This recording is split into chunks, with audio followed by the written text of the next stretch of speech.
Hello everyone, today I'm going to be talking about how to see if you are recovered. This works for any sport. For me, I use it for rock climbing. For you, it might be for calisthenics, for lifting, for running. All of it I have seen work as I've done all of those.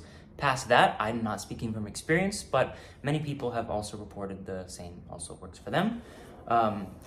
Easiest method is to see how well your diaphragm can control the amount of air that comes out of your mouth. The reason why is because your nervous system is, one of the center points is your diaphragm. And if it doesn't have very good control over the diaphragm, that means it's still working on rewiring itself to better function with the sport that you're doing.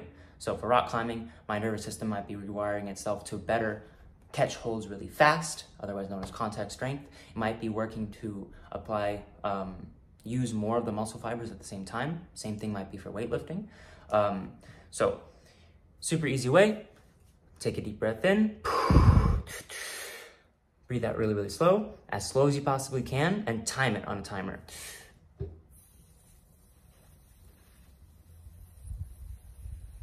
That might take a whole minute, it might take 2 minutes, it might take 30 seconds. The point isn't that 30 seconds is bad and a minute is good. Each person has a different level of control over their diaphragm and how long they can hold their breath or whatever. The key is to try it every day, every other day, at least a couple times a week to see how you are doing. Take an average, and if it is on the upper end of that average, then you're more recovered, and if it's on the lower end, that means you're less recovered. So that's what you can expect out of a workout. Your nervous system is responsible for sensing and telling your brain to do certain things to your body. So if your nervous system is not recovered, there's no point to work out. Some people's nervous systems take more stress to break down and have to reorganize, and some people's take less. That's why you have the Mike Mentzer method, right? Where he did like a couple of 30-minute workouts a week, and that was enough to stress his nervous system, and nervous system sends the signal to the brain, hey, I need more muscle to lift these really heavy weights. Some people who have more, couple of things could be going on, right? You could have more endurance muscle fibers. It could just take more stress to send that same response to your nervous system. And the speed in which and the volume that requires that response changes over your training lifetime. When you're starting out, it's more likely that it's going to take more volume to have that stress factor.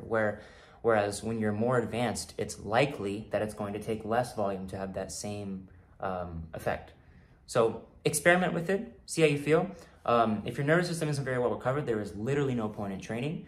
Recovery is at least half, if not more, of the equation of, getting better at a physical activity and mental activities, to be honest. Smart stuff. But that's about it for the video. Very easy, simple little method to see if you're fully recovered or not, because, you have muscle soreness, right? But sometimes you're not sore. Sometimes you're like, oh, I'm good to train. Why do I feel so weak today? It's because your nervous system isn't properly connected to all your muscle fibers. And so you feel weak because you're still recovering. And that's about it.